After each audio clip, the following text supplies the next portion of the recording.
The Grand Synod of the Ethelgard Dominion had not known true silence in 1,000 cycles, for the chamber was designed to amplify the whispers of 1,000 species, a cacophony of bureaucratic dominance that hummed like a hive mind beneath the vaulted, crystalline ceilings of the high spire. Yet as the holographic projector flickered and stabilized, casting a jagged, ghostly blue light across the tiered podiums where the high justicars sat in their chitinous armor, a silence so profound and heavy descended that one could hear the distinct, rhythmic pulsing of the fluid pumps in the environmental suits of the methane breathers 3 tiers down. It was the silence of prey sensing the shadow of a predator that had no name, a predator that did not roar but simply arrived. Justicar Zalather, his mandibles twitching with a nervous energy he could barely suppress, leaned forward, his compound eyes reflecting the image hovering in the center of the room, an image that defied the known laws of naval aesthetics and perhaps physics itself. It was a vessel, though to call it such felt like an insult to the elegant, sweeping solar sails of the Ethelgard or the brutal, efficient blockships of the Crater hegemony. This thing was a scar on the backdrop of the void, a monolith of matte black material that absorbed the starlight around it, refusing to reflect, refusing to shine, refusing to acknowledge the universe it occupied. It did not have engines that flared with fusion trails. It simply existed in coordinates where it had not existed a moment before, a displacement of reality that sent shudders through the sensor grids of the entire sector. "Report," Zalather commanded, though his voice lacked its usual imperious boom, emerging instead as a dry rasp that betrayed the terror gnawing at his gut. The chief sensor rate, a gelatinous being from the aquatic worlds of the Outer Rim, shimmered with colors denoting extreme distress, its tentacles manipulating the console with frantic speed as it tried to make sense of the data that was flooding the Synod's tactical networks. "High Justicar," the sensor rate bird, the translation software struggling to convey the precise nuance of the creature's panic. The object appeared without hyperlane breach signatures, without gravitational wake, and without subspace resonance. It is simply there. Our scanners cannot penetrate the hull. We are projecting thermal scans, LiDAR, tachyon bursts, even psionic probes, but nothing returns. It is like shouting into a grave. Zalather gripped the edges of his podium, his claws digging into the ancient stone, as he looked around the chamber at the assembled representatives of the galaxy's greatest powers. The warrior poets of the Valkyr, the cybernetic logic lords of the Synthascendancy, the mercantile guild masters of the Uit, and saw the same reflection of primal fear in every eye and optic sensor. They had spent millennia warring over resources, over ideology, over borders, believing themselves the apex of creation, the masters of the stars, yet here sat an object that made their armadas look like driftwood floating next to a leviathan. "Do they hail us?" asked the Valkyr representative, a tall, avian creature whose plumage was usually preened to perfection but now stood ruffled and dull. "No," the sensor rate replied, the image on the projector zooming in to show the sheer scale of the intruder, a scale that dwarfed the high spire itself, a fortress capable of housing planetary populations. "There is no transmission, no energy signature consistent with weapons charging, no shield harmonics. It is just waiting." The debate that followed was a chaotic storm of panic and posturing, as the innate arrogance of the Dominion clashed with the undeniable reality of their vulnerability. The Crater demanded immediate preemptive strikes, their fleets mobilizing on the perimeter of the system, their heavy railguns tracking the dark monolith with predatory intent, while the Synthascendancy calculated probabilities of survival that dropped with every passing microsecond, their logic cores overheating as they tried to simulate a conflict with an unknown variable of this magnitude. Zalather listened, his mind racing back to the ancient archives, to the fragmented legends of the precursors, wondering if this was a return of the gods or the arrival of the end times, but deep down he knew it was neither. It was something new, something that smelled of soil and iron and blood, something biological yet transcending biology. "Silence!" he roared, the sound amplified by the chamber's acoustics, bringing the arguing delegates to a halt. "If they wished us dead, we would be ash already. A civilization capable of instantaneous displacement without a wake does not need to posture. They are waiting for us to make the first move, and by the void, we will not make it a violent one until we know what we face." He turned to the comms officer. "Open a channel. Wideband, all frequencies, visual and audio, send the greetings of the Synod." The tension in the room thickened to a physical weight as the channel opened.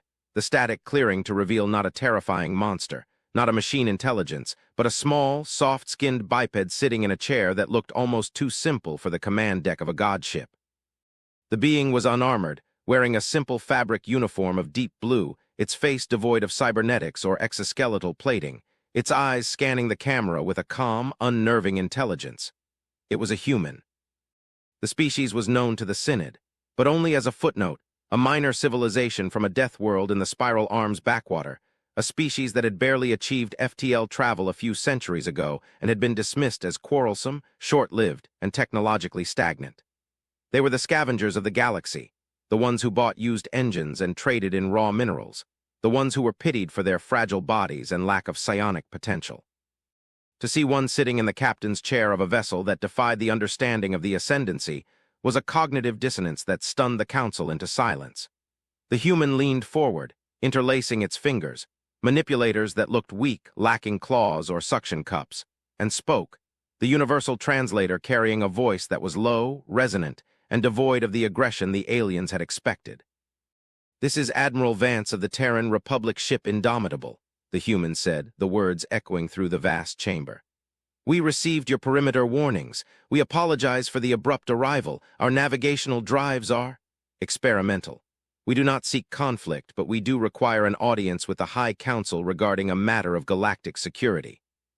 The sheer audacity of the statement, that these primitives were here to discuss security with the masters of the galaxy, caused a ripple of indignation among the crater, their representative slamming a fist onto the console. "You dare," the crater barked. "You dare bring a warship of this magnitude into the heart of the Dominion and speak of security. Surrender your vessel immediately or be vaporized." Zalathar watched the screen closely, expecting fear, expecting the human to flinch at the threat of the crater, who were known for their ruthlessness and their fleets of dreadnoughts. Instead, Admiral Vance did not even blink. A faint, almost sad smile touched the corners of his mouth, and he glanced at something off-screen before looking back at the camera. "We are not here to surrender, and we are not here to fight," Vance said, his tone shifting from diplomatic to something harder, something like the bedrock of a mountain. "And as for your fleets, we suggest you stand them down. The Indomitable absorbs kinetic and directed energy for fuel. Firing on us would only shorten your own operational lifespan and replenish our coffee makers. Please, counselors, we are not the threat. We are the shield." The transmission cut, leaving the image of the black ship hanging in the silence, and for the first time, the council felt the cold grip of the realization that they were no longer the ones writing the history of the galaxy. The arrogance that had sustained the Dominion for 10,000 years began to crack, replaced by a curiosity that was equal parts scientific hunger and existential dread. Zalathar ordered the docking clamps to be prepared, overruling the crater's demands for war. He needed to see these humans with his own eyes. He needed to understand how a species that broke its bones falling from its own height had built a ship that could swallow a star. When the human delegation arrived, the contrast was jarring. The docking bay was lined with the Dominion's elite honor guard, towering warriors in power armor, psionic adepts levitating with crackling energy, and cybernetic constructs gleaming with chrome, while the humans walked down the ramp in their simple uniforms, unarmed, unshielded, looking painfully vulnerable. They were led by Admiral Vance and a woman who introduced herself as Ambassador Kale, her presence commanding despite her small stature, her eyes sharp and analytical as she took in the grandeur of the station without a hint of intimidation. They walked into the council chamber, the floor vibrating with the ambient energy of the station, and stood in the center, surrounded by the looming tiers of alien representatives. "Speak," Zalathar commanded, his voice echoing from the high seat. "Explain this ship. Explain your sudden ascension, and explain why you believe you can dictate terms to the Dominion." Ambassador Kale stepped forward, her voice projected clearly without a microphone, her posture relaxed yet ready. "We do not dictate," she began, "we warn. You see the Indomitable as a weapon. It is not. It is a lifeboat. It is an archive. It is a promise." She gestured to the air and a holographic display from her own wristsea. Overrode the council's projectors, a feat of encryption breaking that shocked the synth delegates, showing a star chart of the galaxy, but the edges were wrong. The stars at the rim were disappearing, winking out one by one.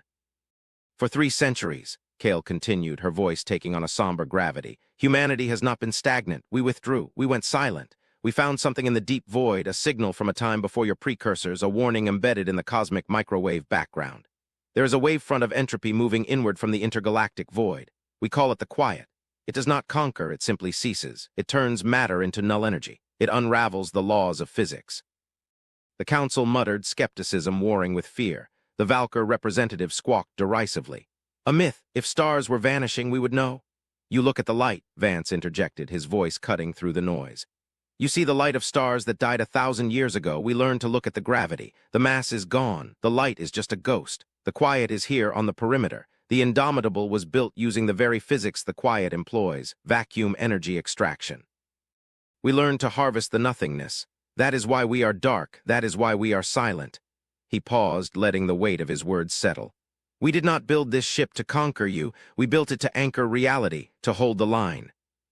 The skepticism in the room was palpable, a wall of disbelief built on millennia of superiority. To the Ethelgard, humans were children, and children did not solve the problems of the gods. Proof, hissed the Crater. You speak of ghosts and entropy. Show us the threat, or we will assume this is a deception to subjugate the council. Vance nodded slowly, as if he had expected this. Very well, he said. Sensor rate, look at Sector 7 Gamma, the nebula there. It's a nursery for young stars. High density, tell me what you see.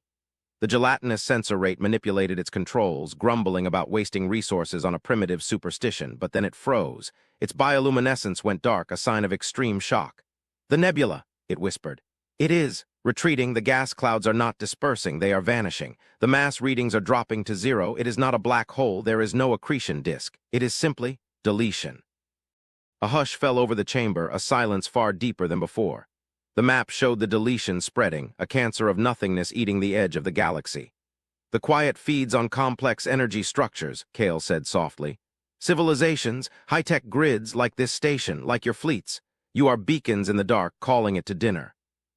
It was then that the alarm screamed, a sound that bypassed the auditory nerves and struck directly at the panic centers of the brain. Hyperspace breach, the sensor rate shrieked. Massive scale, multiple signatures, not ships. Not ships. The view screen shifted to the exterior sensors, showing the space around the station warping, twisting like a heat haze, and then they tore open. Shapes emerged, but they were not metal. They were jagged tears in reality, outlines of static and absence, vaguely resembling the predatory fauna of deep oceans, but composed of antimatter and void. They were the heralds of the quiet. They swarmed toward the station, passing through the perimeter defense shields as if they weren't there, the energy of the shields simply vanishing upon contact. The Crater fleet opened fire, their railguns and plasma torpedoes lighting up the void, but the projectiles simply dissolved before impact, their energy consumed by the entities. Panic erupted in the council chamber. Delegates scrambled for the exits, trampling one another, their dignity forgotten in the face of extinction. Order! Zalather roared, but his voice was lost in the chaos.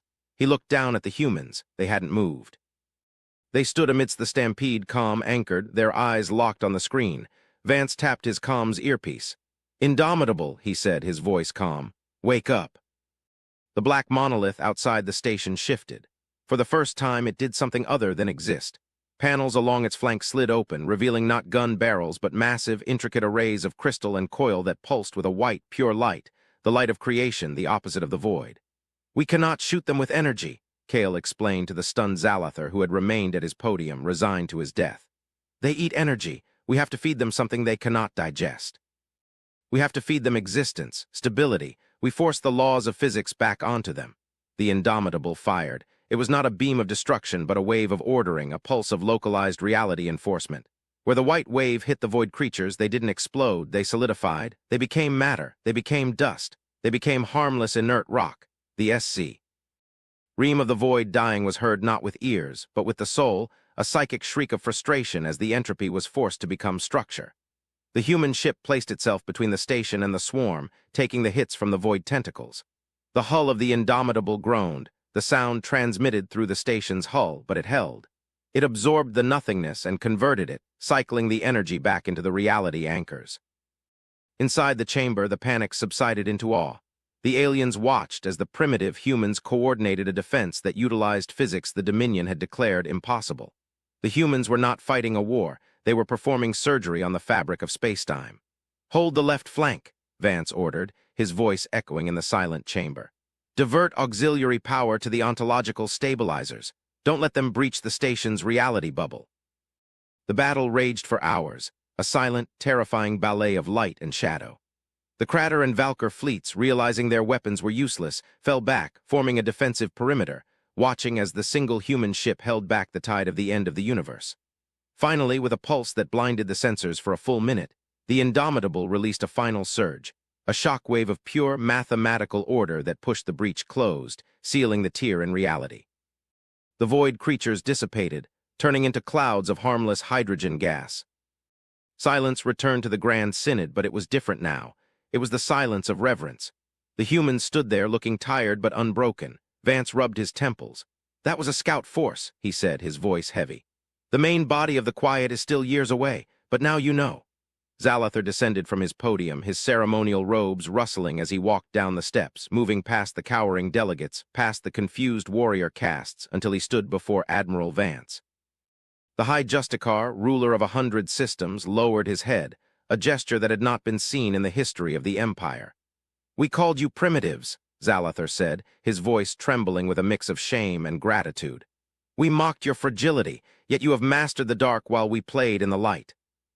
Vance looked at the alien leader, his expression softening. "We are fragile," he admitted.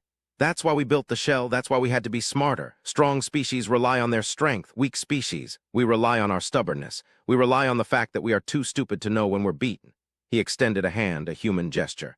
Zalather hesitated, then reached out with his clawed manipulator, grasping the soft hand of the human. "The Dominion is in your debt," Zalather said. "The Council will reconvene. We will listen. We will learn." "Good," Kale said, stepping forward. "Because we can't fight the main swarm alone. The Indomitable is strong, but it's just one ship. We need your fleets. We need your resources. We need your fire." The twist was not that humans were the saviors who needed nothing. The twist was that they had come not to rule, but to serve as the catalyst. They were the glue. "We have the shield," Vance said, looking around the chamber at the diverse species. "But you are the sword. We need to retrofit your ships with reality anchors. We need to teach you how to fight the nothing. We didn't come to conquer the galaxy. We came to unite it." And in that moment, the true nature of humanity was revealed to the galaxy. They were not the warriors, nor the scholars, nor the leaders. They were the engineers of hope. They were the ones who looked into the abyss, saw it staring back, and decided to build a bridge across it. The Indomitable hung in the void outside, a black scar against the stars, no longer a symbol of fear, but a monument to the endurance of life against the encroaching dark. The war for existence had begun, and for the first time, the galaxy was not fighting against itself. It was fighting together, standing behind the shield of the hairless apes from the death world, ready to rage against the dying of the light.